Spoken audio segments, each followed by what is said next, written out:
The deadliest sniper in Soviet history wasn't a man. It was Ludmila Pavlichenko. While studying history at Kyiv University, she joined a shooting club, honing a skill that would soon define her life. When Germany invaded the Soviet Union in 1941, Ludmila didn't dare hesitate. She was among the first to volunteer, but their recruiters initially pushed her to be a nurse. She had to show them her marksmanship certificates to prove she belonged on the front lines. They finally gave her a rifle and a chance. Her trial by fire was brutal, fighting in the desperate battles for Odessa and Sevastopol. In the chaotic trenches and ruined cityscapes, Ludmila became a phantom. She mastered the art of camouflage, lying motionless for hours, sometimes days,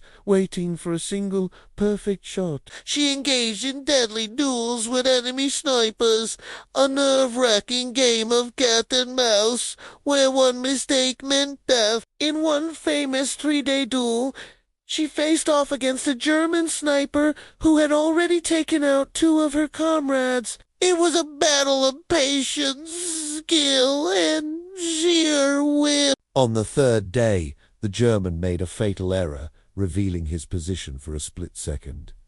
It was all Ludmila needed. When she checked his logbook, she found he had over 400 kills. Her reputation grew legendary. The Germans knew her by name, trying to lure her out over loudspeakers with promises of comfort and chocolate. She just laughed and kept hunting.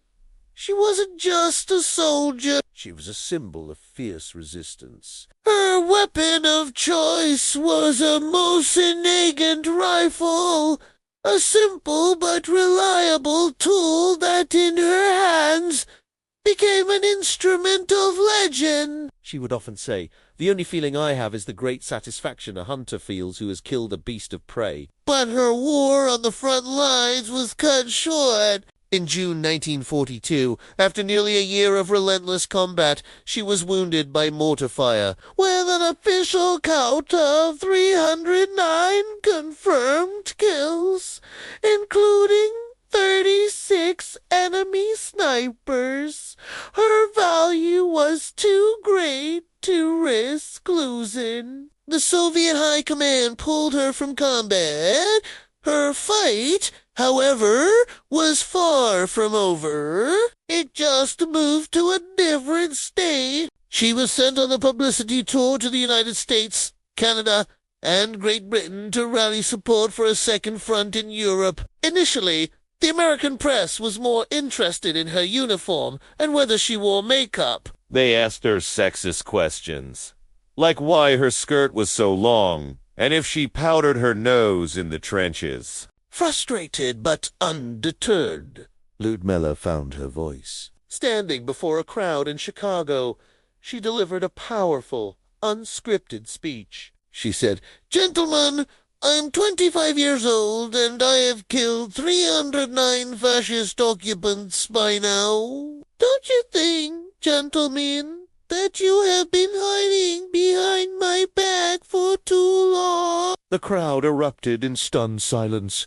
Then thunderous applause. She had won them over. She became a close friend of First Lady Eleanor Roosevelt, who even visited her in Moscow after the war. Ludmila Pavlichenko's story is more than just a tally of kills. It's the story of a young history student who became a reluctant but devastatingly effective warrior. She fought not for glory, but for her home, her people, and her future. Her legacy reminds us that heroes can come from the most unexpected places, proving that courage knows no gender. Thank you for watching. If you found this story as incredible as I did, please like this video and subscribe for more hidden histories. See you next time!